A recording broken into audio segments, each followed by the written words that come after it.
Okay, now we should be live. Okay, cool. Sorry about that, guys. It took a little bit to get us coordinated and trying to get everything going, so we should be good. Yeah, Peter sacrificed. That's right. so And Peter died. He's lost Peter in is time gone. and space. He was sacrificed. Lost in time and space, Jerry. Sorry. There's probably some Elder God Hey, reference Thomas, here, thanks for like Peter being joining. lost to the mythos, right? He's back. Speak of the devil.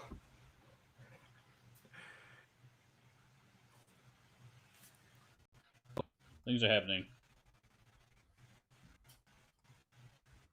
Hello? We are live. Live. Doing it live. We're doing it live. I can tell we're not live because I'm looking No. at my subscriptions and we're not. Woo! Yeah, we're live. so, Oh, Yeah, lot I of see people comments going here. on right now. So, okay, cool. hello, everybody. Exactly. Uh, I already did that. this is as good as the Fantasy Flight stream from last year. Hello and welcome to man. One Stop Co-op Shop Okay, cool. Stream, your one stop for co-op news Yeah, and so playthroughs. welcome, like, we're going to get going crazy on the chat. Jeez. Welcome. Like you tell, we watch the stream. We're going to talk about it here, so join us, and we're going to have some fun. And you guys can see us. Cool. Let me know if you guys see the stream struggling a little bit or not. I'll try to adjust accordingly. Make sure you can hear everyone as well, but I think it's working, so. Okay. So we just start in order, guys?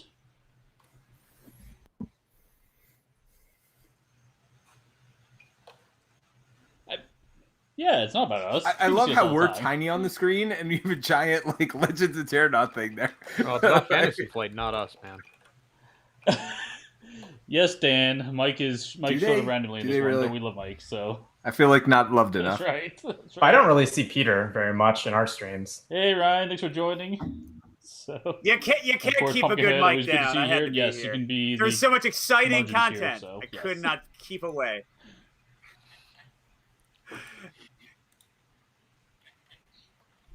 So yeah, Terranaught Legends. That was the first thing Fantasy Flight talked about, which is a rebranding of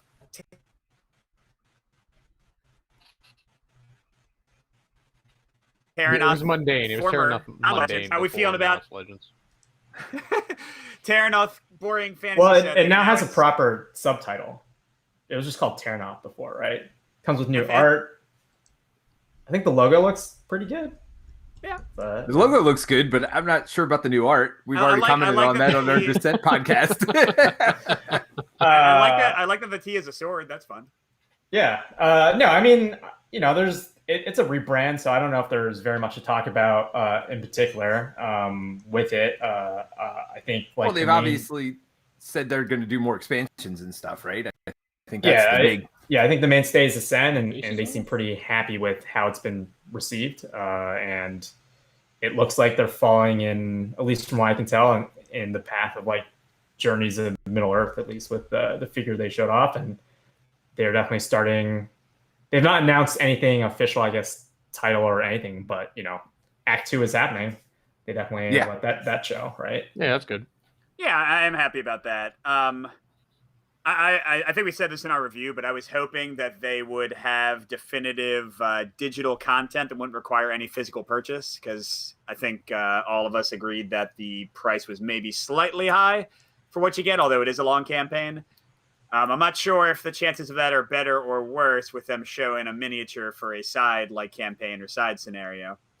I think it's still hard to say. Well, what they did for Journeys of Middle Earth and what it sounds like they're going to continue to do is have like a mini expansion with like just a few miniatures with it that'll have a whole new campaign, right? So that way there's a physical product to justify the price probably of a more expensive.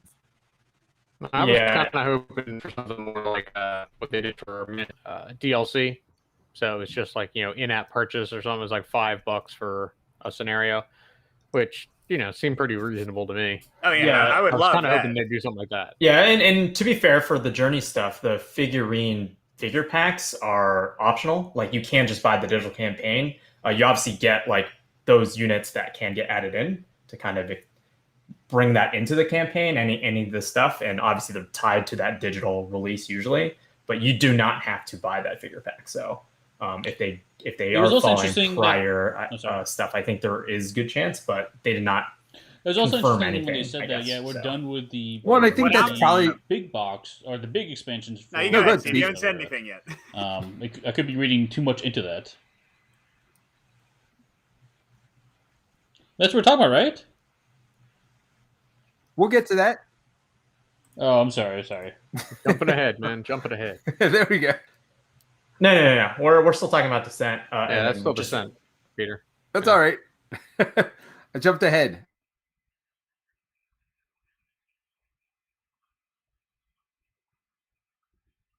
I got us miniature in the background. All right, but the big thing for me is I think that is probably the best release of miniatures pack, but you can buy the campaign by itself, because that way it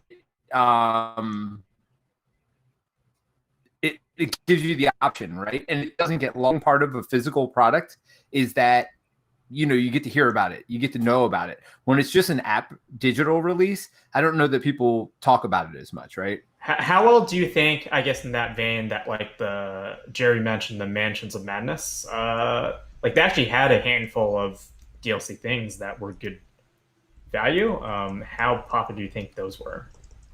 Well, that's the question, right? Like, Jerry, how many did you buy? I think I got them all. Oh, okay. All right, because I know you bought every physical product as well. Yeah.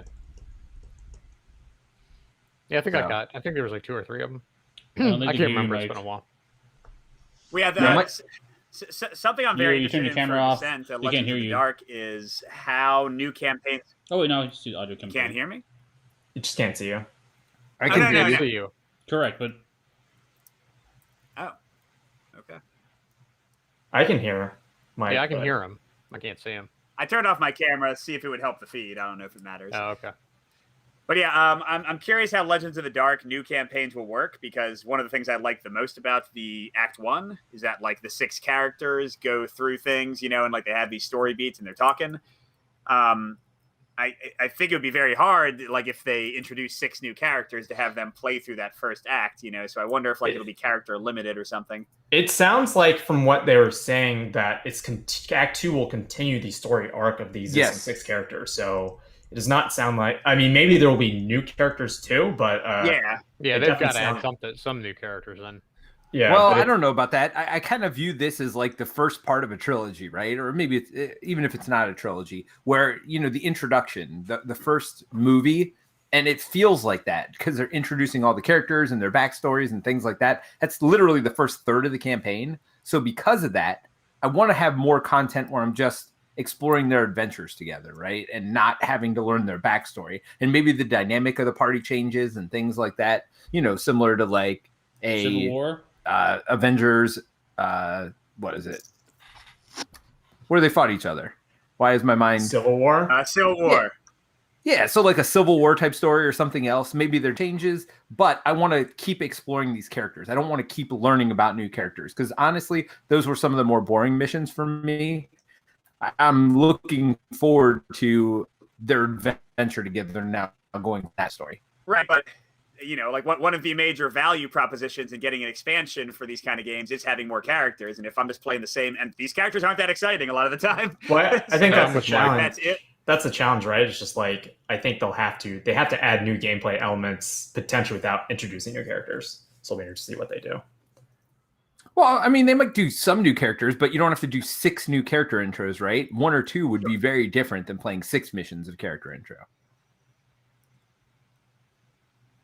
But yeah, I mean, the only thing that was announced for Descent was they showed. Do you have a picture of that like cultist or like guy? Not that one. So Dice. they're the dice. Come on, man. the book. They're a dice with semi-precious stones. I'm not excited, but maybe somebody is. Yes, this is the expansion. No, that's a novel. That's the That's book. the book. That's a book, dude. Yeah, that There was we go. There we go. So that guy, yeah, we're not sure, like Terrence said, if that's going to be a miniature pack that goes with a digital release, or if it's going to be something that you cannot play, that like new side scenarios and side missions without buying something physical. So that'll be interesting to see. Yeah, I imagine it has to be some split, or like it has to be obviously tied to some app thing, because they did say it would be a side scenario thing that you could do with either Act 1 or 2 and kind of intersperse it in and there. then they got this like giant thing, right? That's going to come in that too. So I mean, it can't. No, that's Act 2. No, That's from Act 2. Act 2. Oh, that's Act 2. All right, sorry, jumping ahead. That is an image that sounded better during their practice, I think. Yeah. But yeah, I mean, I think there's going to be scenario content stuff, so that has to come digitally, whether that's free or a paid thing. Yeah, right? yeah. All right, so is there anything else for Descent? I mean, besides that, there's this theoretical Terranoth legend. Oh, yeah, there's a graphic novel team up with Simon and Dice. Yeah. Oh, the graphic novel stuff later. That was exciting. Yeah, the next thing they did is Keyforge, which again is not Keyforge cooperative, busted. Not coming out. But for the solo players out there, I guess the exciting news is that there's an app coming potentially in the future. They definitely signed a deal for it. So, gives you a way to play Keyforge potentially solo if they have an AI or against other people at least. So it's, I wonder if they'll use the decks that you own. Oh, I hope so. Give them to you in that game, or they'll make you buy new ones to generate cash. I would imagine that they would have you able to use your decks that you already have, because you scan them all in. You got very sad when I said that, like you hadn't thought about they might make you buy new decks or something. Yeah, I mean, a lot of them do free to play too, right? With these apps. So a lot of the times they'll give you a couple decks and ways to earn credits. Things that people that play Keyforge like is the ability to have their own deck and to, keep using that same deck and getting better with that deck. So I think people would be very sad if they couldn't use their own decks in the app. I would agree. I mean, part of the thing is you have your own deck and it is yours and no one else has it, right? Correct. And they already have a thing that ties it digitally, right? So in theory, you already load the fact what decks you own into it. That's why I was wondering if they were going to build off of that. Like the app would just read your Keyforge account to see what you have and then let you play with those decks. Yeah. But that's not exactly revenue generating, so I'm not sure. Well, it is in the sense that if they are continuing to sell the physical product, it's like to quit that digital thing, you have to buy the actual deck. Yeah, but didn't they partner with another developer to make the app? So they got to make some cash too. If they were just going to do it for free kind of thing, they would have used their I imagine in-house. You can probably buy digital decks as well as physical that potentially you can redeem digitally or something. I mean, how cool would it be if you could buy like a deck for $5 or whatever through the app, and then if you love that, you could pay another $5 or $10 and get that deck sent to you? Yeah, that would be freaking really cool. If the app's coming out soon, that's not going to be part of it because the algorithm's busted, right? Well, I will tell you, the app's not coming out anytime soon. It sounds like it's very early development still. Sounds like it doesn't sound like they've got anything. The deal. Yeah, exactly. It seemed like they had bad news to share, and then they need to end on a positive note. Yes. And I think in any other universe, they probably wouldn't have announced the digital thing until it was probably much closer. Yeah, I mean, there's no screenshots or anything. I think I think they have nothing at this point, is what I would guess. If they have a hope and a dream, that's all we need. They had R&D sessions. Yes. All right. Barrett from Meet Me at the Table popped in to say he loves the Act 2 giant mini that we didn't see, but we know it's big. So Barrett already wants to paint it, knowing that it's probably large in size and nothing else about it. Wait, it's already painted in cloth. Is it a mini or is that just like terrain piece? It looks like a mini. It looks like he's holding a round base. He's actually holding up the microphone he dropped at the end. There's nothing over there. We don't actually have a mini. It's got a pointy head. We know that. So we got that going for us. And it's a small base and really small and tall, which means you could probably knock it over pretty easily, which would be great if you decide to paint it up. Yes. However, you could also cover it with a napkin, apparently. So, yeah. Yes, there is that. Hey, that's a very famous napkin there. So speaking of big minis, what the heck was this thing behind him the whole time? Oh. Oh, I can zoom in a little bit. Look at that. It looks like a figure is standing next to another figure in front of like a piece of furniture. Do you guys see like a guy with a sword on the left and then someone with a cloak in the middle? Yeah. Doesn't that look like the old hero from Descent? You know who I'm talking about? He had that like winged helm and the sword, and he almost had that exact same stance. Yeah, the guy who reminded me of Caramon from Dragonlance. Lord Hawthorne. Is that his name? Yeah. So it looks like Descent, but there's like tentacles coming out of the back as well. It's obviously some sort of collectible thing because it has a plaque on the bottom. And we don't know how much I it's see that, actually yeah. made, which is true.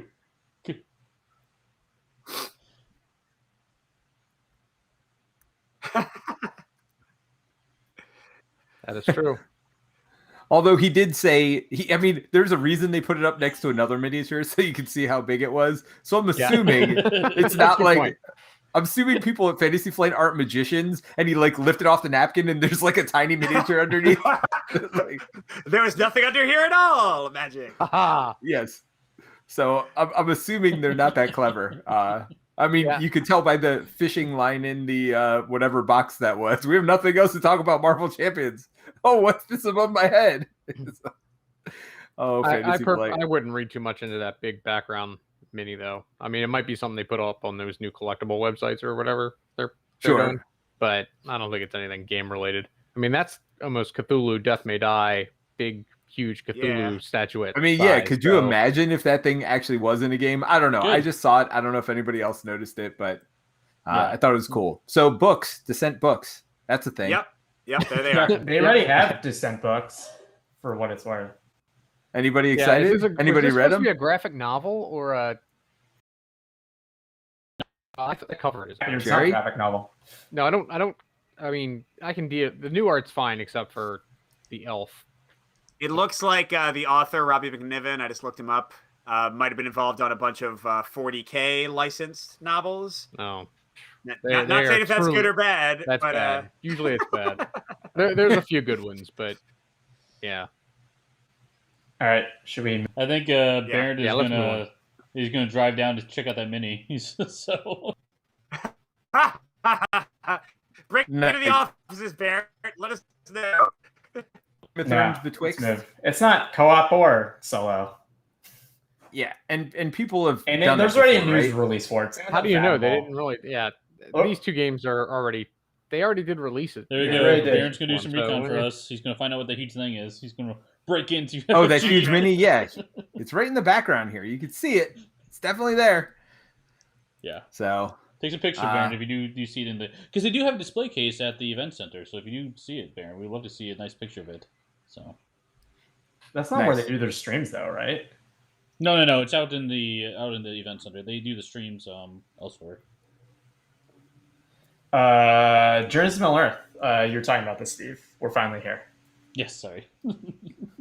That's all right. Yeah, so this one's interesting because I know they said that this was going to be the last big box expansion, and they said big box specifically. At least I read into it a little bit, so I'm curious if there's going to be more smaller content. I don't know, but they did seem to do a trilogy. And they said a digital thing after this, right? Right. And that would be the end, basically. Well, one small mini pack too. That's what they've been doing. One big one, one smaller one. Yeah, they had already said in another live stream when they were doing the unboxing for the product. It was kind of cool actually because Grace, the designer, because she's been working with this stuff until the unboxing on the live stream for the first time. They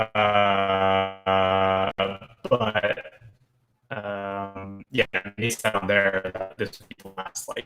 They said it would be the potential. They left it open for all the other stuff of potentially they would do more content for it, digitally. But I feel like their track record on that is not very high. Yes. No, they keep saying they're going to do that. So it seems like this one died quicker than Mansions of Madness. Second, or which one? Which one? I don't know if it died. It sounds like, didn't Andrew Navarro say it, when he was head, he said, instead of having endless expansions, they want to design games now that have a content end of life lifespan, right? Correct. He specifically said this was designed to be a trilogy all along, so this is the end of that trilogy. So yeah. They said that at the beginning? Because it's easy to say that at the end, but if they said that at the beginning, I trust it a little bit more. Well, right. Andrew said that when, I think, I don't know if he said it was a trilogy, but he was saying, games going forward are now not this, FFG is known for just, releasing endless expansions.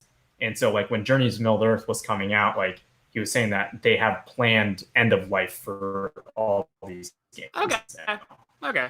I can respect that. The whole thing goes in cycles. Like, you know, they the stream associated with a particular, you know, IP, so they keep releasing more expansions because people keep buying them, and then eventually says, no, I think we have too many SKUs. We need to, you know, have defined endpoints for these things, and then eventually they'll go back and say, oh, and you know what we need? We need a steady revenue stream, and it'll just go in cycles back and forth. Well, and also, if that was an Andrew Navarro philosophy, he's not there anymore. No, that's true. Yeah. But yeah, I mean, there's been a lot of stuff. Ahead, there's been a lot of stuff already announced, I guess, for Journeys, so it's not like a new announcement. Right. So if you're interested in learning more, they do have a live stream, which is part of the unboxing, and you can look at the weird-looking bear, as Mike points out. Bayorn. But, you know, those are Lumax, and it has Rohan and Gondor, so I feel like it's going to be a big war and going to be, I think, like very different pacing than the existing content, which I'm looking forward to and should be exciting. Well, and I'm excited about that too, because Gondor, or Rohan specifically, is one of my favorite settings in Middle Earth. So at this point in their presentation, they had shown us nothing new except for a mini covered in a napkin. Is that? Yes. Basically. I thought, wasn't that other mini for Descent? Yeah. All right. Yeah, the other mini. An actual mini and then a mini covered in it. Well, let's get to Arkham Horror, because I'm excited about that, and that was new, right? Real quick, though, Dan had a question. He said, I hope that's not true for Marvel Champions, referring to end-of-life planning. Oh, no way. No, there's still more. I mean, but there's no way they give up before they get to X-Men, right? Like, they have like 80, 90 years of comics to go through. I mean, they got time. I mean, Legendary has been going on for nearly 10 years now, and they still have heroes they haven't touched. So, yeah. You've got a lot of space for Marvel Champions. I'm waiting for Condiment Man, personally. I know that's DC, but I want him anyway. Condiment Man. Condiment King, that's what it was. Sorry. I mean, he's coming in the Batman game. From that's right. The anime. Yeah. I mean, I guess if it ever gets released, right? No, I mean, as far as the Kickstarter updates are going, I think they're still planning on. I mean, they're shipping it and they are manufacturing it. And even though the business is done, like I've gotten their customer service on their board games are very excellent. Like I needed some minis replaced, and they just you send them a picture, and then they showed up basically 4 days later. So that's talking about IDW still, or IDW. Yeah, some of the best. Anyways, go ahead. Bring on the Arkham. All right. I'm going to be excited about something this entire time. well, this is new. Sessions, this is new, right? Like the announcements here. So the one you're showing is Edge of the Earth, I think. Or is that? Yeah. So that one's been announced for a while, but I think new announcement is they're going to have a side scenario, and one of the ones that can be played in epic fashion, same as the Blob scenario and the Labyrinth scenario, and it's called Machinations Through Time. And I think Peter has a picture of it, right? Yeah. There you go. There we go. Boom. Yeah. And so it's you're jumping through 1890s, 1920s, and 1950s, so 3 time settings, and in kind of Chrono Trigger fashion, they said things that you do in one setting will change stuff in other settings. I imagine that has to be kind of limited because it is a card game, but I've always found the side scenarios pretty fun in general, and I definitely love the theme of this one, and I want to see what 1950s looks like. That's roads we have not traveled in FFG Arkham stuff. So I'm excited about this one. What's cool too is they're doing the pop-up if you live near FFG headquarters. I think this week you can just show up and play it with Maxine, the designer. So they do have that. I mean, that's cool for 1% of our audience.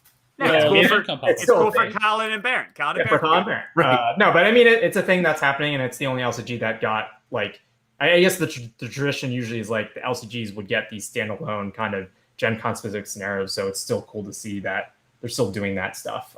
Sure. I wonder if they'll send them to the pop-up Gen Con stuff, though. I assume that would be curious. Yeah. I don't know. I mean, you wouldn't be able to play with the designer, obviously. In the chat, I think a common sentiment, Dan said they didn't announce anything new though, except for like a few things. Like this was very much a rehash of a lot of stuff. Now I think a new announcement. Well, this is the new thing to me. Yeah. So this I'm very excited about, even though I basically own everything.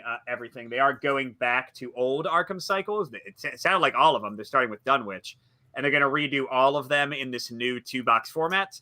So that means all of the 5 investigators and all the investigator cards are in a $40 pack.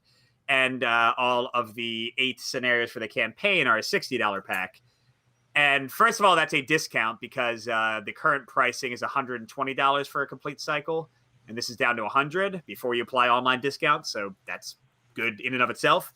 But I mean, as someone as much of an Arkham fan as I am, as someone who like sometimes missed one scenario before it went out of stock, because I didn't pre-order it early enough, I just love the idea of more availability for any of these kind of games. Like, it just sucks when you come in and you're trying to track down things at scalper prices and stuff. So what does this mean if you're like a previous Arkham person and you just did what you said, you like missed the cycle and now they're only reprinting whole boxes? No, absolutely. It's gonna be terrible. So yeah, try to find those individual packs as quick as you can. It's not gonna be that terrible if you can get the whole box for less than it would cost you to buy. I mean, if you only need a $15 pack. And you have to buy a $60 plus a $40 purchase to like. Well, if you can get the pack for $15, but if you can get the pack for $15, you wouldn't be missing it in the first place, right? Well, I mean, you might own everything except like 1 or 2 packs, like Mike is saying, because you missed it, and now they're only reprinting the entire thing as 2 SKUs. So like, I still think it's a good thing in the long run. It makes better sense for people trying to get in. And, that goes to the next announcement, which is Lord of the Rings is going to the same format. Well, they're not. Hold on 1 second. Yeah, hold on. Sorry, 1 second. Peter. I just wanted to say, Snow from our Discord, she's in the chat, and she said it's not only good news for people who are like trying to get packs and catch up, but also she was pointing out that it's way better for international buyers because they can just order and like ship once instead of having this constant drip of like little shipments. Yeah. The only people it's bad for is Team Covenant. Well, I mean, they can still, sell like these subscriptions for those things. So I still think it's fine. Plus, they still have Marvel that subscription model is not changing. Are you gonna pick up this now that they're doing this? Are you picking this stuff up, Mike? Yeah, so that's something I was talking about. I was kind of out of Arkham, like not out of playing it. I'm keeping all my stuff, but I was out of buying it. But the thing is, Terrence knows this well. Terrence is very attracted to the deck construction aspect of these games, whereas I'm kind of more about playing them and don't necessarily spend that much time building decks. So I'm very tempted to just buy $60 campaigns and not spend $40 because that's the thing that is most exciting to me about new releases more than the player cards. And $60 or, discounted, I don't know, $50 or $45 for an entire 8 scenario campaign is bonkers to me compared to like what I've been spending to get all that content, Well, it's only bonkers when you compare it with the monthly pack side of things, right? Well, I wouldn't say that. How many games have well-designed 8 scenario campaigns as expansions with as much variety as Arkham tends to for $60? You know what I mean? Like that's agree pretty with you, rare. Mike. Yeah.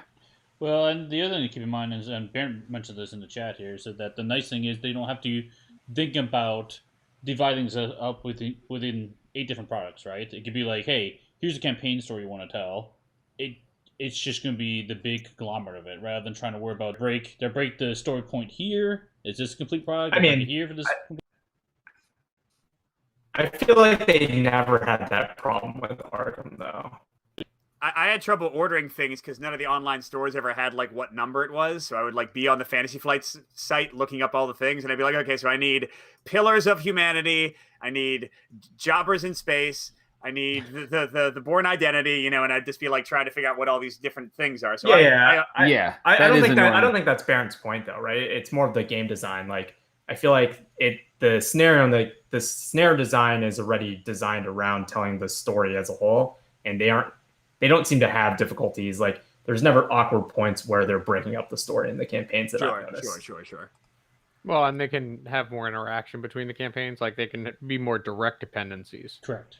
In case somebody, doesn't have one of the packs, they couldn't have done that. But if I feel like the expectation with Arkham is that you have to buy all of them. Like, I was about to say there's no they had things that required cards from previous packs because like you need to buy really? all the packs. Oh yeah, Yeah. absolutely. Yeah, It it is significantly much worse than even like Lord of the Rings for that, where like I think in Lord of the Rings you can get away with buying just the deluxe box and an AP historically because it's standalone. But in Arkham, like there are scenarios that are like, please pull this thing from like the second AP box, right? And it's just like if you don't own that Mythos pack, then you can't play the scenario.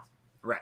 And it might be even mid scenario when they tell you. So you might have set it up and they told you everything, and then That's the horrible. scenario, it's like, please find this thing, and it's like the assumption is very much you own all the content. Oh, hopefully that goes away.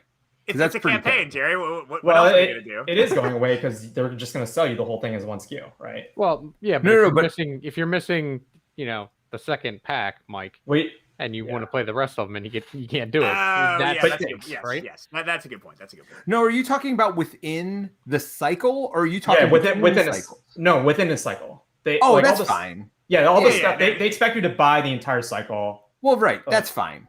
Yeah. Okay. Yeah, I thought you were saying you'd have to go back to like the second expansion if you're on the fifth one and pull out cards from that. I was like, oh, that's terrible. It's a possibility, though. They did have the Lord of the Rings, but it was only the core set, so that wasn't a huge... Yeah, I mean, Arkham already does that for core set for every cycle, so it's fine. True. Well, what you think they could do here, though, just to finish this thought up, you think what they could do here, though, is like, look, if you need 2 cards from like 5 cycles ago, they could print it in something like that, right? In something like this, because they don't have all the other cards to worry about. They could add in those 5 extra cards or whatever into this box to make it truly standalone.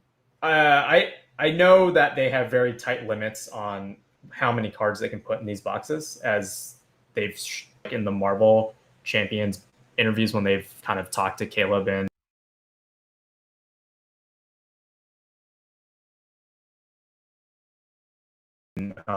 box, like there are very strict limits on those cards. If they don't have to do that, I think they'd rather just put in stuff that is net new, right? For the players. Well, and people complain when they put in old stuff, but I just think they would complain more if they bought something that they couldn't play unless they had bought another product previously. Yeah. Final thought here? No, I was just going to lead into Terrence and Steve talking about Lord of the Rings. Oh, okay. Yeah. Here's a picture of, I guess, the reboxing of Dunwich.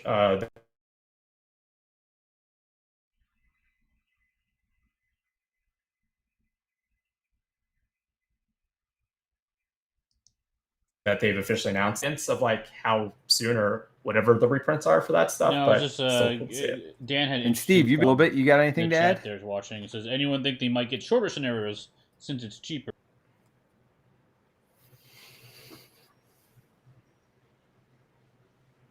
The box and deciding factor more than anything else. I mean, they could, but actually reduce the number of scenarios.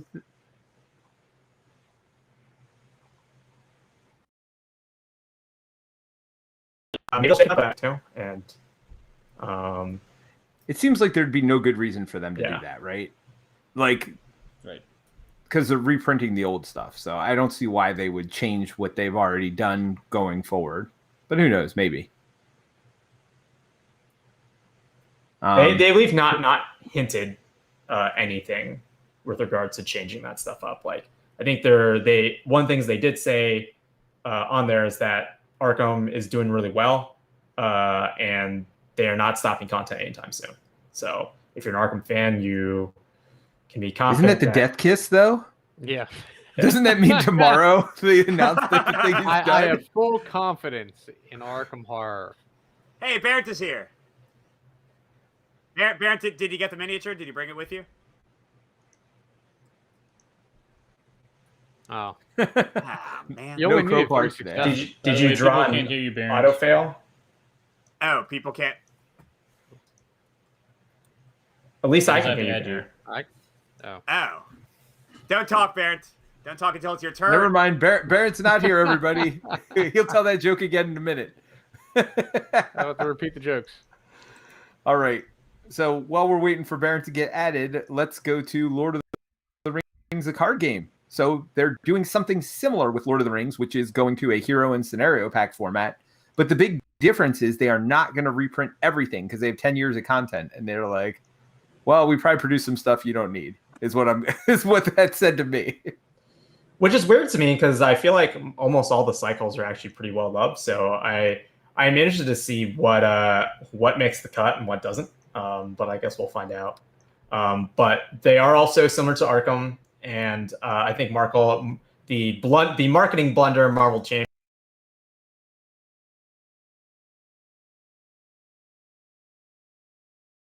kind of set the tone for this. But they are making Ever, by the way, if you're watching the stream. He's just more important than all of us. It's fine. Revised core set that it will be 1 to 4 players, like they've done with Marvel, and now with the Arkham Revised hopefully coming out this year. Fingers crossed for shipping containers and all that. You do. That. I do really like this new cover art, by the way. I think that's really awesome. Yeah. I like but the the exciting thing original. for me, as someone who didn't keep up with Lord of the Rings, is that they're making everything into the new campaign format, which is, what you guys liked. Yeah, it was always campaign stuff. I like the fact that they're turning all of it into campaign story, but stuff, it didn't have which necessary makes it, persistent elements. I don't know, more exciting for me. Right? So now they're coming back and adding those persistent elements, which are honestly something that exists already. So might as well leverage that, right? So I'm excited for that. I'm not sure about the print and play stuff because I hope there's like some really nice services to use to get that created. But because that's always tricky to find something. Well, the nice part is they're not cards that. Yeah, well, they are. They're boons and burdens, so you're gonna have to add them to decks. So I hope you don't see clears. But if you're doing any of the of the community fan stuff, right? Expected party, that stuff, like you already have this problem to some degree. So, I hope you're not re-sleeving 9 to 10 years worth of content now. But I mean, it's nice that at least they're offering as print and play, so it isn't a thing that you have to literally buy a revised core set or buy these boxes if you own all that content. So I do appreciate that they are going to doing buy that. the core set and then sell the boons and burdens. Right, but like it's the same for all the cycles they're reprinting too, right? It's just like they're reprinting the boons and burdens for all that stuff as well. So yeah, I think it's kind of annoying that they're not reprinting everything. So it's like only some of the cycles will have boons and burden campaigns, but not all of them. Yay! Well, prediction came through. Yeah, I mean, I wasn't expecting anything with Lord of the Rings, so I'm pleasantly surprised to get this announcement. Nice. All right, yeah. Mike, you and Barrett want to do your joke again? It's always funnier the second time. Hey, Barrett, did he go to the Fantasy Flight offices and steal the miniature for us? I certainly tried. I went there, it was locked. I did my crowbar to break it. Ha! Ha! Ha! Ha! Ha! You're funny, Barrett. First time I did, yes, for sure. Wait, this isn't Arkham Horror. You drawn out of the bag, you get that autofill too. Yeah. Yep, no matter what I add to it, it's just Bad News City. All right, moving on to Marvel, right? Peter, you want to take the lead on this one? Well, there's cards. So the next 3 packs, they're out Friday, and I'm doing a play tomorrow on the channel, so tune back in for my first play and impressions of Nebula. A lot of people have already gotten the pack, but the official release date is Friday. But then War Machine and Valkyrie, and then they announced the 4th, which I thought this was interesting also, because they had never really said this before. They said they've announced the 4th and final hero in this cycle. So apparently they're going to start getting into a groove, because the first cycle was really weird. There was like a lot of hero packs that came out after the first one. But now they're saying that there's going to be 4, and the newest one is Vision.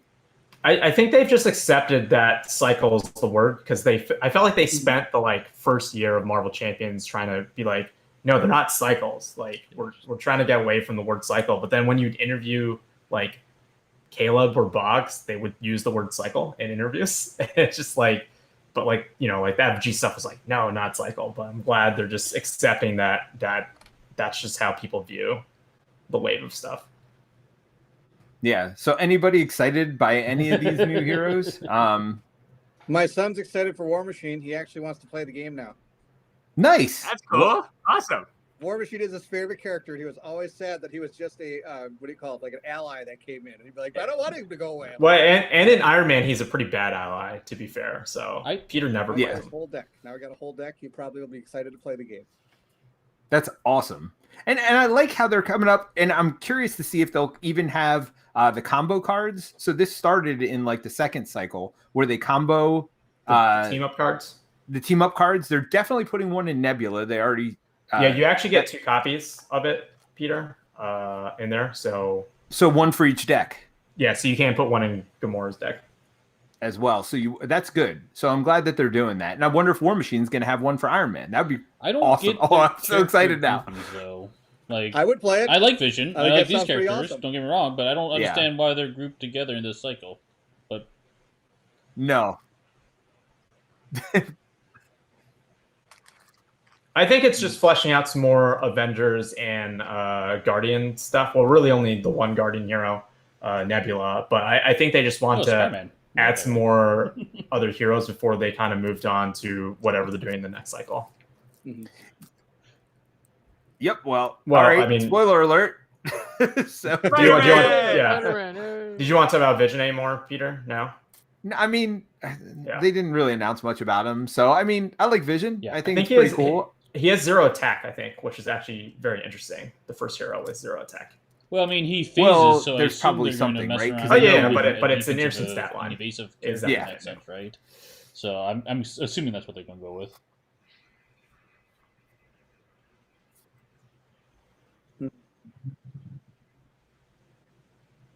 Yeah, they definitely did.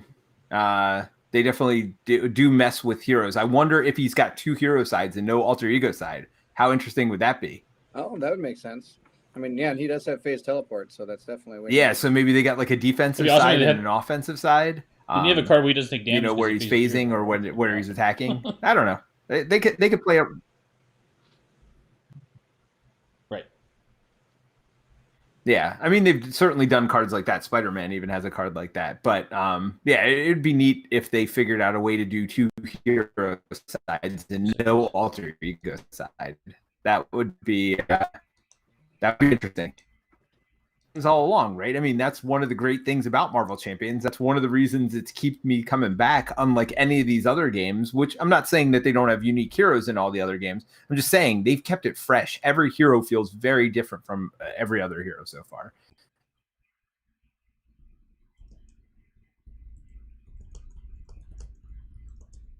And so I'm excited to see what they do, and I hope they do it for even more. All right. So I'm gonna let Jerry and Terrence handle this one because this is all you guys. That's a Spider-Man Spider-Verse box set for Marvel Champions. So I mean, that looks pretty interesting. I might actually try it with and I'm not really a huge Marvel Champions fan. So who's on the cover of that thing? That's Spider-Gwen, Miles, Venom, Sinister Six. Venom, okay. Mysterio, Kraven, Electro, and Doc Ock, I think, and Sandman. That sounds sweet. Interestingly, they have Venom here, and they also have Venom as a hero in the Guardians. Yeah, but I think this is probably Eddie Brock Venom versus Flash Thompson. Different Venom.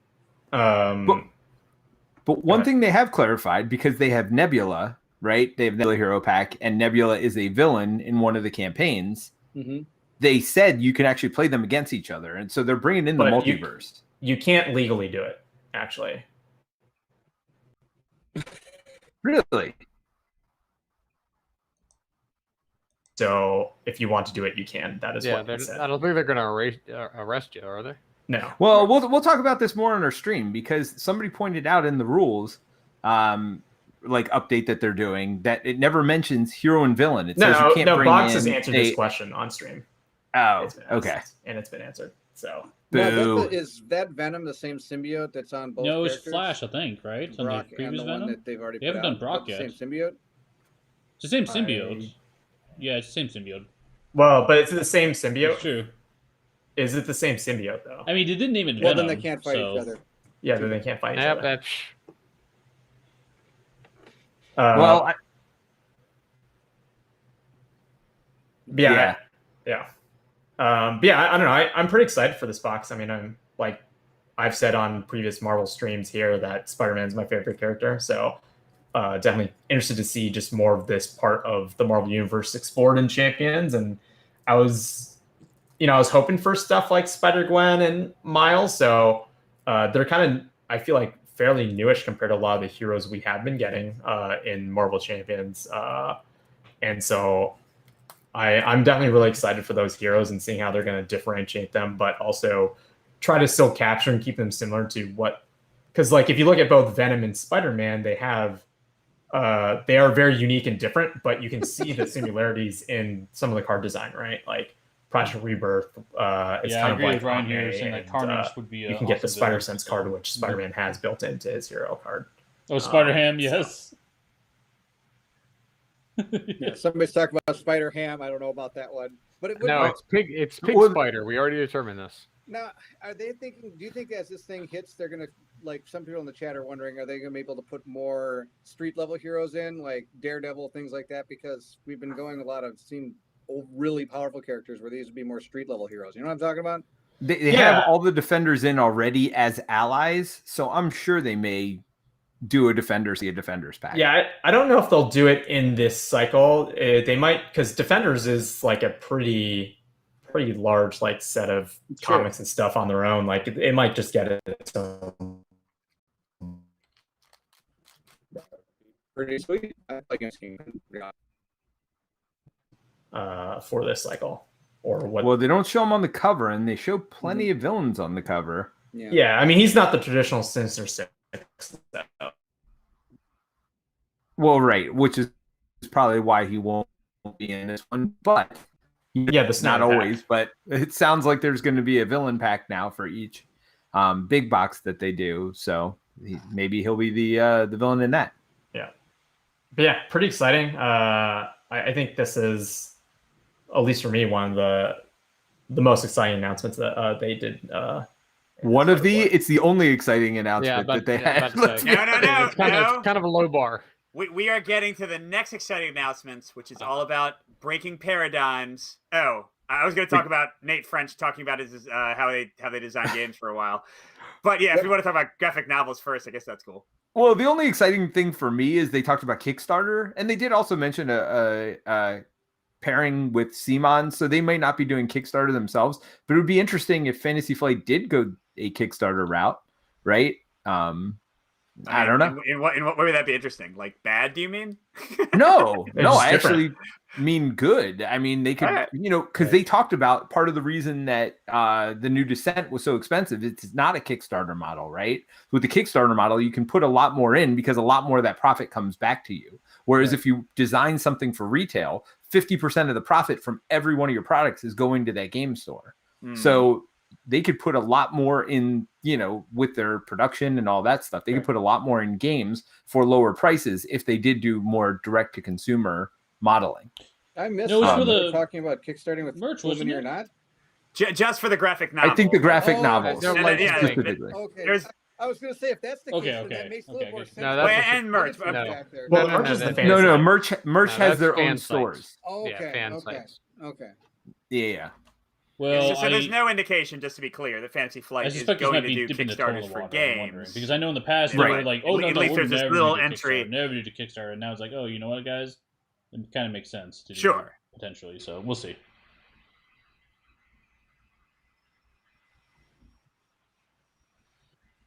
Well, Simon has done comics Kickstarters before, right? Didn't they have it was comics, but they threw in, there was games with it too, where they were clearing out inventory. You could Like buy them good. as add-ons or Got something it. like that in the Hey, past. Steve, can you shoot Thomas Clark's comment on the screen? Oh, I want you to shoot Victor Von Doom's previous comment on there, because that one I totally agree with. Victor Von Doom said, Nate French gave me flashbacks to when I worked in an office and had to listen to Wait, we're not management at presentation." that point yet, Mike. Come on. Oh my Stop, god! stop jumping ahead. Stop Oh spoiling. no, we're there. This is we don't need to talk hold anymore on. about this. Let's all discuss the incredibly interesting Twilight Imperium graphic novels, because That's been a universe I've never felt got enough attention in narrative form. I want to know about the guys and the other guys with the lions and the heads. The only environment more exciting is Terranoff. So here's Thomas Clark's Well, thing. we It can says make it Fantasy Flight should hire OSCS like the to do official these one. things. Let's talk about It's so much Agile, more guys. interesting Let's do than it. the official What's your one. t-shirt size? So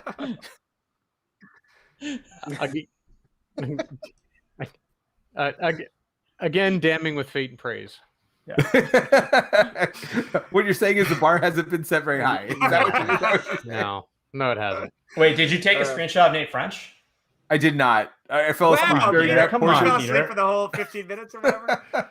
The funny part is I said afterwards, wow, that's 10 minutes of my life I'm never getting back again. That was my. I mean, I know there's all these jokes and you all are down on it, and maybe Yeah. the in-flight report is not the right place they should have presented that. Or maybe that should have just been like a live stream or something.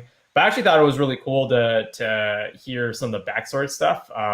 Sure. I mean, I think the in-flight stuff is definitely geared towards like new product announcements, so I get why people are super down on it.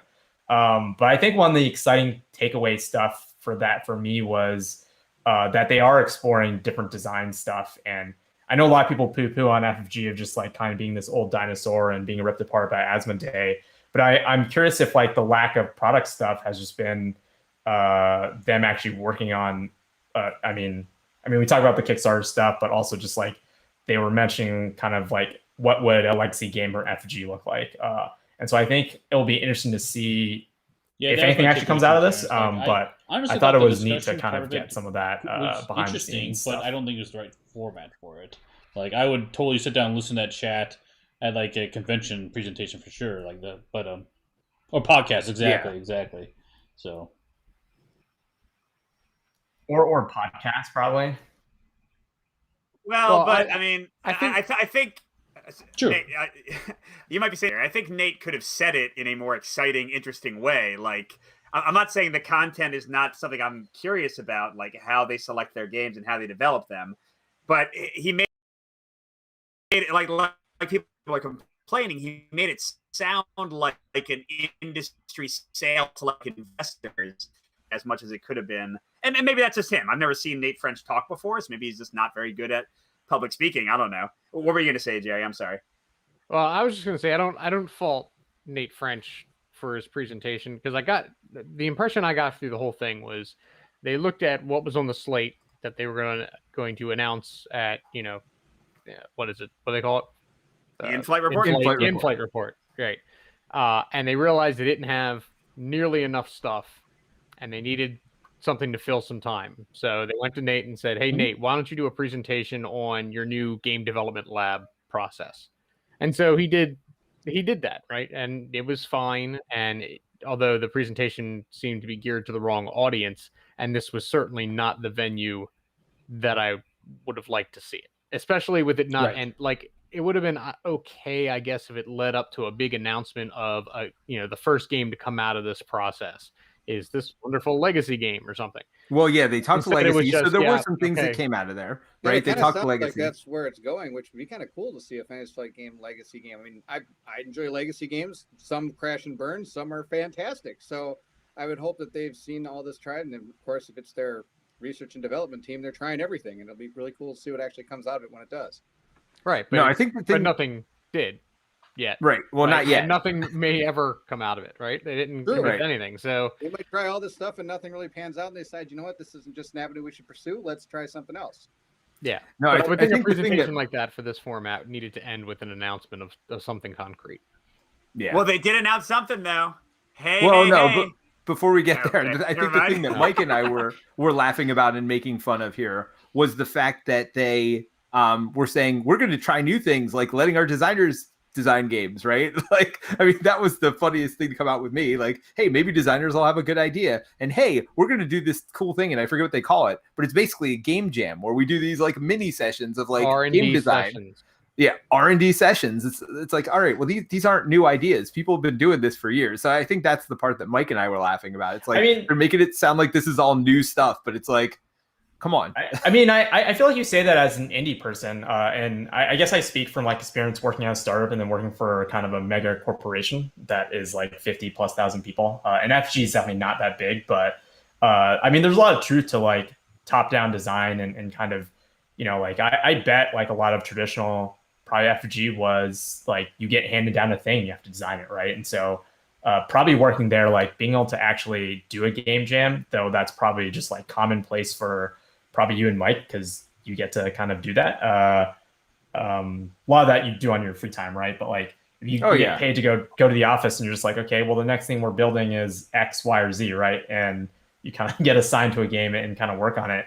It's probably actually really cool, and I'm interested to see. They have a lot of really talented designers there, so I'm interested to see absolutely what can come out of that. And they probably don't historically get that flexibility out of that, I imagine. Still felt totally like somebody was agree behind with the you. camera going like this. Yeah. I totally agree with you, Terrence, if it pans out that way, because FFG, I mean, has not been, in my opinion at least, their former selves in terms of coming out with new games. Yeah. So if they were games instead of just endless expansions of existing properties, that would be awesome. That's definitely not what we saw today, though, right? Like, that's not what they had to show. Maybe it's coming, like, if that new process works, and that would be amazing. I would love that. Well, and I'd like to, bring up that it's not like FFG hasn't been innovative in the past. Like Keyforge was innovative. Even Discover Lands Unknown, regardless of what you think of it, it was certainly innovative. Like they were definitely going out on a limb and trying something.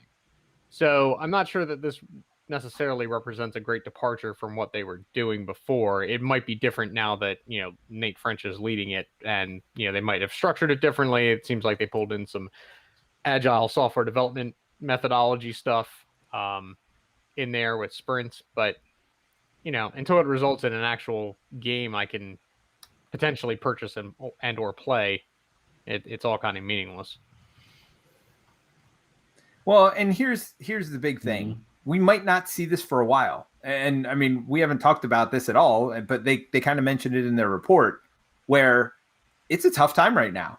Games aren't being made at the rate that they were before because of all the shipping issues, but beyond that, even the shipping issues are going to the next level. And now, they can't get materials in to make these games anymore. So I think we're going to see a big slowdown in game releases we've already seen it over the last year. I think we're going to see an even bigger slowdown in game releases going forward. And I know that's not exciting for people who are so excited about new game releases that they come to a podcast, a YouTube channel to listen to talk about it. But I mean, it's a reality. It's coming.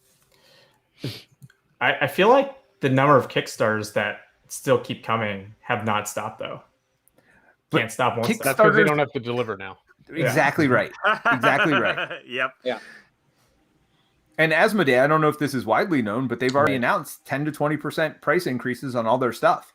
And I mean, you guys know as well as I do, that never goes back, right? They don't go, well, now stuff's cheaper again. So we're going to make I mean, that's just going to be the reality of things. Cheaper. No, we're going to see buying it. That's the deal.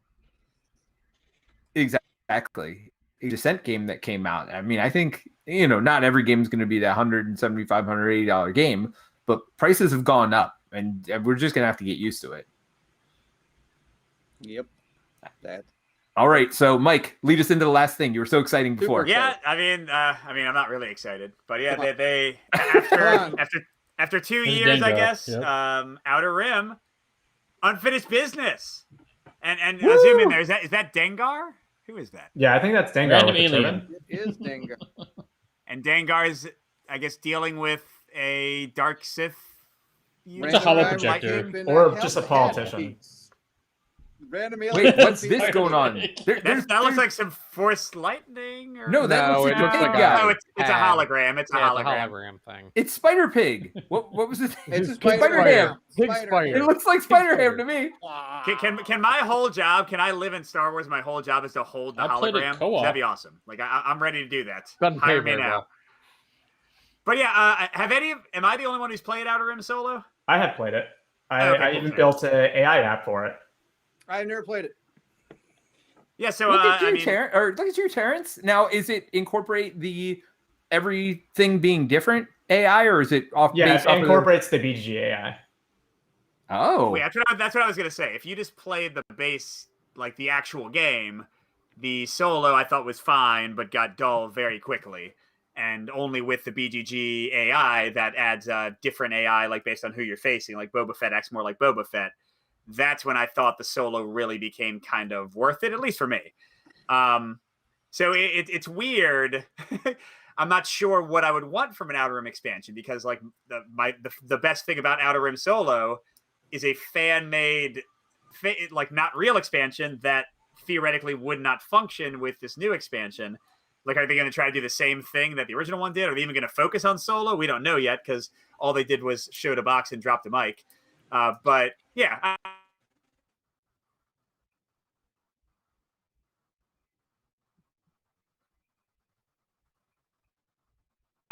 I'm happy because I know a lot of, especially in the solo community. What's the only new thing they announced? To end the entire stream on, but I do think one of the things that Yeah. I mean, I don't think it's the biggest announcement, but I do think it has been like they showed in the previous thing, just like a lot of people have been asking like where is it, because I feel like it is of that traditional FFG thing, and this is even when it came out, right, where like people felt like it wasn't a complete game, right? And I think like you look at Eldritch Horror, right? Like I feel like if you played it to any length, you really wanted Forsaken lore really quickly, right? Yep.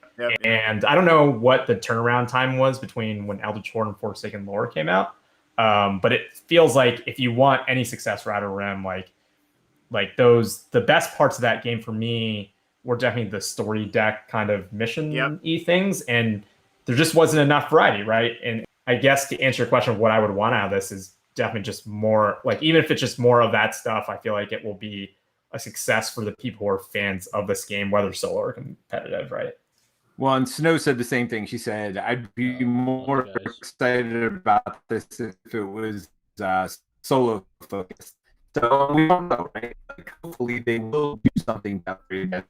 Find your app. Do you have a link to it on BGG or? Well, I mean, we could put it in the show notes, right? Yeah, I have it. I think someone else has another app as well. I can grab it. And are you saying theirs is better than yours? Should we be promoting their app instead of yours? Is that what you're saying? No, just like that one is linked on BGG. By the way, while Terrence is looking, Thomas Clark said the person with the back to us looks like Prince Zizor, who's like the Black Sun criminal overlord, I think, in Star Wars. It's been a while since I remember him. So it does look like him, or at least of his like race or species or whatever. So that's cool, maybe. I'll have to show it to my 11-year-old. For some reason, he knows more about Star Wars than I did, which I thought never would happen, but he knows way more about it. I lost. That's the Disney effect, Barrett. That's what they do. No, I lost a trivia game to him when I was like 6, and this is back when I used to be able to quote these movies from front to back. And wait! You lost a trivia game to your child when you were 6? No, I know. Time travel. Are there machinations of time going on? I was playing that Arkham expansion pack, and I went back and I lost him. Nice. Well, we got a comment from Jared O, who's a new name to me, at least anyway. So welcome, Jared. Thanks for joining us. It says, yeah, this year's not much to talk about. Repackaging the game. But I mean, to be fair, it's great repackaging. Like, it's not exciting, but I'm still really glad they're doing it. You know what I mean? Like, it is Things and Arkham LCG, which are, I think, even though I don't love Lord of the Rings as much as Arkham, I think they're two of their best games, like, easily. I mean, I know it's here when you guys were talking Arkham, but I'm kind of like with Mike. I like the idea of having it all there, and if I just wanted to buy the actual game packs, I can, because they'll come in that one box. So, like Mike, maybe I am missing 2 random packs from my whole collection that I'm still on the hunt for. So it's kind of nice. Yeah, I feel very sorry for you, Barrett, because it's now only just going to get harder because they're not reprinting them, right? Yeah. So now I'm going to have to buy like the entire box just to get those 2. If they're in the same cycle, it'll be less bad. Right. It'd be real bad if they were in 2 different cycles. No, that would be now, Barrett just doesn't cross all the cycles. Sell the packs. You should sell the packs that you have and then just buy the new box. Actually, he's right. That is probably the best idea. But because there's going to be other people like you trying to hunt it down. Yeah, I feel like no one wants those packs now unless they are in Barrett's shoes and they just want like the 2 packs. The one specific pack. And Barrett probably has the hardest pack to find. Like that, man. It's okay. Barrett probably has the hardest pack to find, right? Or doesn't have the hardest pack to find. That's why he doesn't have it. They're the ones out of the Path to Corsica. There's a couple I missed. Carcosa? Seemed- Didn't they? No, they didn't just do a reprint of it. I feel like people are still looking for You know, that I bet one. if I went out and really hunted, I'd be able to find him. No problem. It's just I Just haven't ask looked Colin. at I feel like it. Colin can make it happen. No, that's Just that's- sell, he man. probably Just has sell, it. man. Can we get Fantasy Flight to do the Path to Corsica, like just like a little like That'd be- jaunt that'd out be to awesome. a French That'd be island? That'd be fun, right? Yeah. Can have some cheese or whatever. Be awesome. I mean, they did Barkham Horror, so why not? That's true. Oh, Barkham Horror. So I mean- Dan says no announcement for X-Men Insurrection. I wonder if that's dead. Ooh, That was dead the day they announced it. I mean, So Yeah, for those who don't know, why don't you guys fill us in on what that is? yeah. So X-Men Insurrection is Elder Sign kind of retheme, reimplementation with some changes, which is sort of Yahtzee-ish dice rolling game. You're trying to overcome things, but it's all X-Men themed. And yeah, between Colin and I covering it for One Stop, Colin got rid of his copy, I think, within a week, sending it to me. And then I got rid of the copy within a week after I did my review. So clearly we both liked it a lot. It was definitely a keeper. Yep. I mean, But, and yeah. Mike's brought some trash games to game night, and he didn't even bring that one. So it was No, worse no. than some of the trash he's brought to us.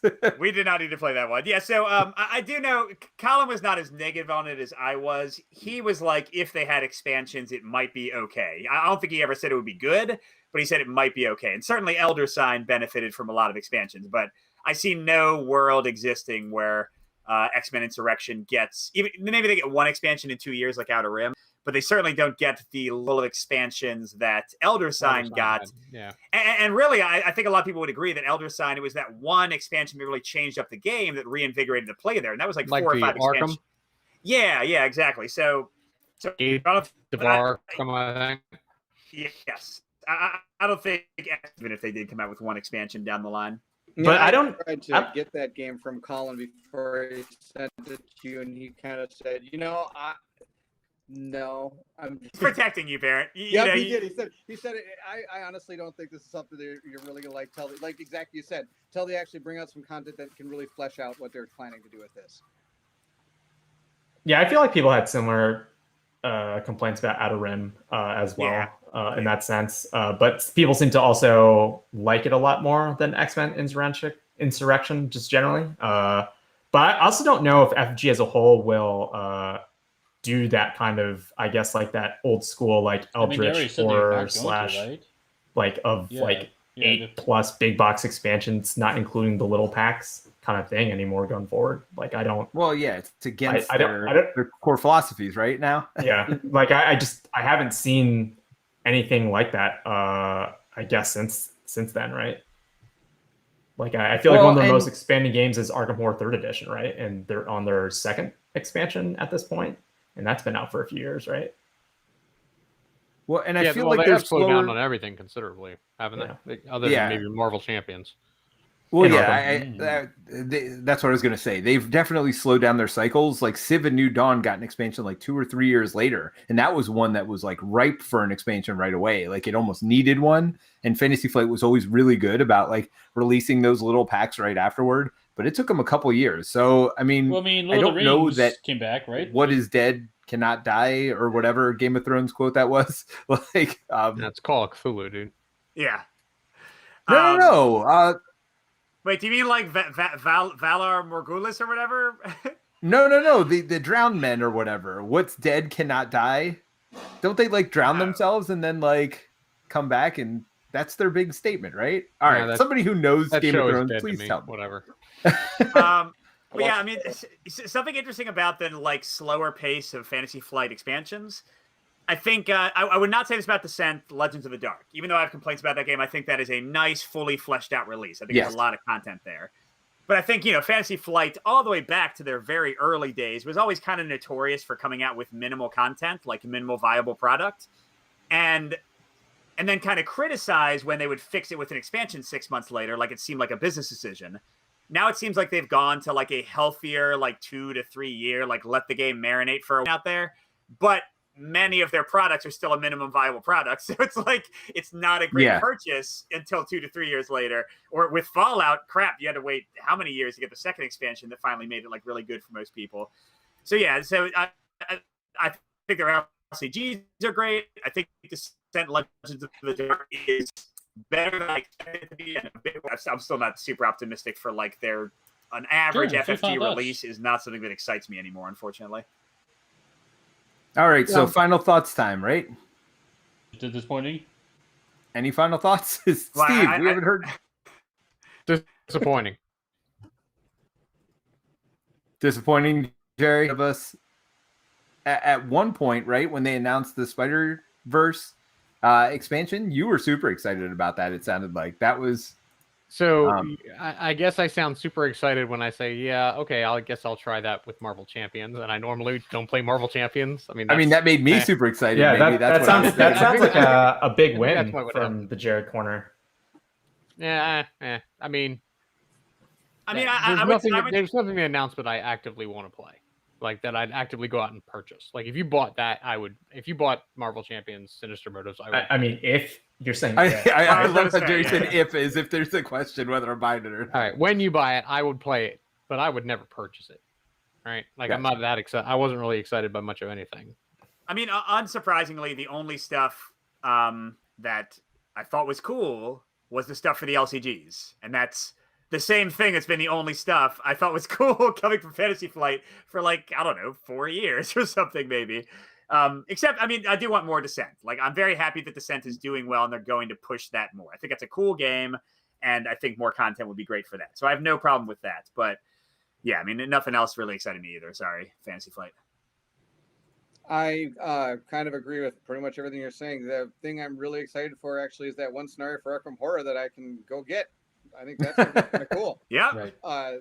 Other than that, seeing some miniatures for Descent, I mean, I honestly, I knew something had to come. I mean, not just going to leave it with just that base box when it says Act 1 on it. So that wasn't really any big surprise. The size of that miniature, everybody tries to make big miniatures. I knew something cool was going to come in Act 2. That's just how it's supposed to be. I'm excited that the Lord of the Rings stuff is all coming out in those kind of boxes for those legacy things. But honestly, I don't need them. I have a guy 15 minutes down the road who I think has 3 of every single thing that's ever come out for this game. So if I ever wanted to play anything from Lord of the Rings, he has 5 core sets. Yeah. Oh, sorry. He's got 5 of probably everything I'd ever need to play with this game. Well, no. He sent one set to Mike. So I sent one set to Mike. No, Terrence is the one who sent me a set. Get it right. Oh, I bought Mike a set because I wanted to help him get back into it. I think Mike was interested at potentially getting back in Lord of the Rings at one point a few years back. So between Terrence sending me a core set and Colin sending me some of the Saga sets, that did totally, I mean, in all honesty, totally reinvigorated the game for me and helped me to realize how fun it can be once you have more deck building opportunities. Like when you're just very light on packs, I think it's a little bit of a rough experience. And I agree with that. I have a very light packs to draw from an actual collection, but being able to play with Colin and playing with Terrence and stuff, I've seen what this game can actually do. But I don't need any of this stuff. I kind of wish that hopefully in the end, when everything's all said and done with whatever they're re-releasing for Lord of the Rings, you could get like, hey, now we're coming out with a full set of those boons and cards like in like a pack for all the players that have everything. That would be a cool thing. They said they're just going to do print and play for it. I know, but I'm really hoping that they change their mind on that as they're going forward, because it'd be kind of cool to get for like you to be able to get something like that, because you've had everything they've ever made. It'd be kind of neat to have finally the final thing they've made in a real card pack. I think. Well, Barrett, I mean, you can just put some of Colin's 8,000 extra cards into some sleeves and put the print and play in front of it. I'm not saying that that's a bad way to do it. I just think it's really honor the people that have actually put forth the time and effort for all those years. I'm saying it's a bad way to do it. Fantasy Flight, you're better than that. Don't do that. Don't just make people print them. Like, let them buy some cards. I'm not even saying do it for free, right? Let them buy you the content. I mean, I would happily pay for a lot of their promo print and play stuff because they like what's annoying is they actually have like just slightly off-size cards, and so like it's not the standard. It's like a little bit smaller than the standard thing you can get from any like print shop that will do that thing. So you can never get a perfectly sized print and play for any of their stuff. So if you're gonna sleeve an LCG, do not sleeve in clears if you ever plan on doing any custom or promo content. Like that was a thing I learned really early on. But yeah. Luckily, they sell plenty of sleeves with different backs. Well, they're out of that game now. Yeah, it's all game Genic. Yeah, so if you sleeved all in FFG sleeves, you're like kind of screwed now because like you now have different sizes. That is my Arkham collection. Maybe that's another reason to stop buying expansions. Yeah, I'm really glad I bought all the shoot. What are those? What's the house in Game of Thrones with the Iron Islands? Oh, the That's Fear the the one I was talking Kraken. about earlier. Yeah, the Fear of the Kraken ones. They made those sleeves. Greyjoy. Greyjoy. Yeah, presumably for Game of Thrones. But I just bought all the packs I could find to use for my the sleeves. Nemo's War Nice. game and expansion. So those left. But yeah, it was disappointing when they stopped doing the sleeves for everything. Yeah. I mean, moving into Marvel Legendary, I thought that it was kind of cool to see the pack that's coming out next. It wasn't anything. Every time I see something from Marvel Champions, I always think like, "Oh, that's gonna be awesome! I can play it." But I never get a chance to play it. I've got to join Peter a couple times. Anytime. I mean, it's not like anyone else is playing with Peter. Yeah, it really shines 3-player. Yeah, that'd be it. No, I'll be honest. Actually, you know what? I'll be honest. I'm looking for a new co-host. No, kick My current Peter co-host out. is trying to kill me every week. Terrence So- and Barrett. I want to see Terrence and Barrett Marvel Champions. Peter is Oh boring. my gosh, that'd be amazing. I do think it's kind of cool that War Machine's there. Like I said, my son was never really interested in this game until he saw that War Machine's coming out. So being able to play that with him would be really cool. I mean, nobody else I've ever played this game with has really been that interested in this game. So it'd be hopefully maybe he might get into it. So maybe I will get back into it because I've kind of fell out of it as well. So maybe that will help. And the Spider universe is going to be pretty cool, I hope. I mean, I haven't played many of the other expansions except for the Rise of Red Skull, I think was the one. Well, we didn't even finish that campaign. That was really Oh. rough, though. I felt That like was super over. rough. We tried to pay it 4 players over the internet. And by Oh God. the second Yeah, game, Terrence, you know better. no, we tried live webcams for it. That was the thing that really kills us even more. And at one point, Colin and I actually got together, even though it's still COVID times. We both decided, let's just get together and sit there and hang out while they're doing this. And we were talking about, I feel bad because I'm going to tell this story online to these people, but they didn't think we could do it. And all of a sudden we hear from the background, Baron. Oh, sorry, I must be on mute. No, actually, we were talking about probably another game because there's just so much time between all these turns with 4 players sometimes. And Peter has said this multiple times. It's a great 2-player game. It's hard to do 4 players, and doing it remote live was it was just so hard to do because it was hard to keep yourself focused on the game when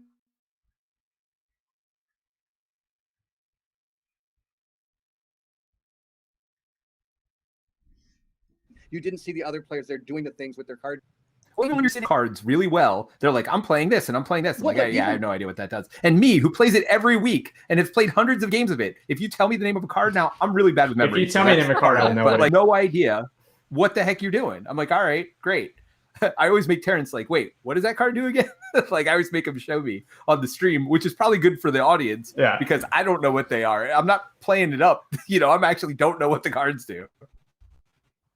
No, I think it's I actually like playing games where I don't know what those cards are. So I like to see the cards fall it does and everything. But we played it, it was hard to see the cards. We couldn't keep things in focus. And I'm going to play this. I'm like, I don't even know what that even is. It was just really tough to do live remote streamed. It was really tough. I don't know if and that's why we do TTS because you can zoom in on cards and stuff like that. I think it's really hard to watch live plays of Marvel Champions without that. When we did it, that was the time when we wanted to try to do it like this. One of the reasons is I don't think Colin really wanted to get on tabletop soon at the time. We wanted to kind of all get to really feel like we were playing together instead of just moving these mice around on the screen. Yeah. And I think going on tabletop would have been a little bit better. I think you still would have had, like you said, 4 players is rough for that game. And 2 players is really the way to go. So anyway, sorry to get off that huge tangent. So no more KDM on the stream on Sundays. Barrett and I are going to now do Marvel Champions, and we don't have nearly enough Marvel Champions content on this streaming channel. That's not, we might not at all. Every other Sunday we'll do Marvel Champions. We'll do Kingdom Death and Marvel Champions. Kingdom Death. We'll see. We'll talk. About the one stop Marvel Champion shop. Yeah. But anyway, that's beyond the point. I'm going to stop talking because I've done a lot of talking. And to sum it up, there wasn't really anything I was super excited for. As a perfect segue to Baron, because we're excited about me. Right, the one Steve, that I wasn't able to predict. Steve, final thoughts. I think you're the only one we haven't heard from. I expected. I thought it was a good odds for Outer Rim expansion. Don't know anything about it, but still was good odds of that. We knew Marvel Champions was going to be announced, so we knew the Arkham stuff was repackaging that way. It's fine. So the the big, and then the sentence coming, of course, right? I like that. We're going to do something for that because they set up for that, right? But like, so for me, the exciting part was like,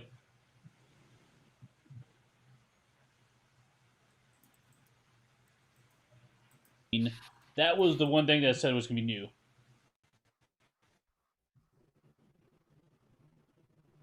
Oh, sorry, cut out for you guys, but not for everybody else on the. That wasn't even planned.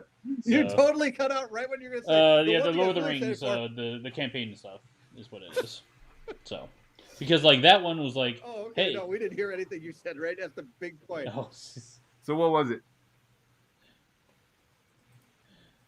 so yeah, no, I because thought that you were one making was a joke like, that there hey, wasn't it's anything been 10 exciting. years of doing this stuff, and then like, hey, like what's going on? I'm like, slow we're tonight, gonna I guess. Come back to it. I'm like, are you guys? Nope, don't think I so. mean, Don't think why so, did don't you think so. And by the specify way, tonight? So. No.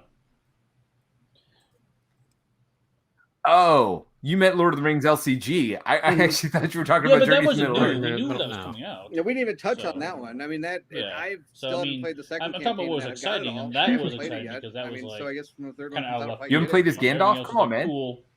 Yeah, I we knew see it you was guys. Yeah, that's are right liking now. where you guys are Exciting. going, but like I mean- this was new to me. So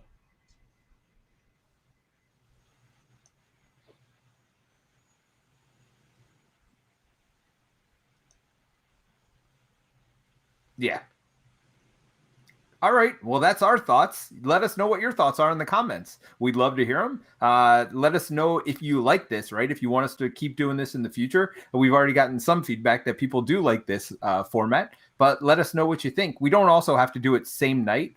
We could do it a couple days later after it has time to marinate. yeah, Although I next think the stream raw is, emotion earlier, but he's got right the afterward, first you're not impressions going to from get that Negative energy, tomorrow. if you do it a week Tune for later that. or whatever. So, but let us know what you guys think.